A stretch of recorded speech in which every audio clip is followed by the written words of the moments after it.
Kate here at WTI. Now, if you haven't made the switch to a smart home lock, you are really missing out. This one from Tinewa is a really great choice. So fumbling for keys is so not something anyone is interested in doing, and that is totally avoidable with this lock. So there are several ways to get into your home. The one that we use the most is the fingerprint. So you can set up fingerprints for the entire family. Another option is to have a passcode. I love this one for giving to friends and family. You can pre-program it in there and then you can hand out whatever passcode you'd like to give them.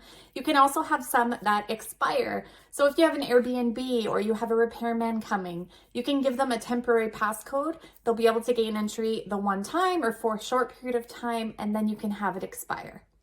And of course, you can use a key. So if you're old school and you'd rather use a set of keys, you can absolutely do that. And it's nicely hidden. You just slide this little panel over and there's your spot for your key. The control panel lights up in the dark, and it also has a really cool feature.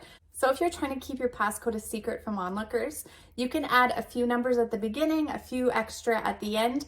As long as the middle sequence is your correct passcode, you can still get into your home. The instructions are nice and clear. It's easy to install. It comes with a template, which makes it really easy. It also comes with an instruction manual, which makes programming this very simple.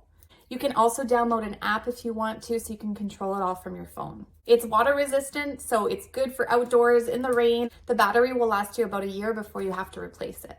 It's a nice look. This one is black. It looks modern, it's very simple, and will go with any style. So if you're looking for a smart home lock, this is an awesome choice. We've been really thrilled with it. It works like a dream, and that's my point of view.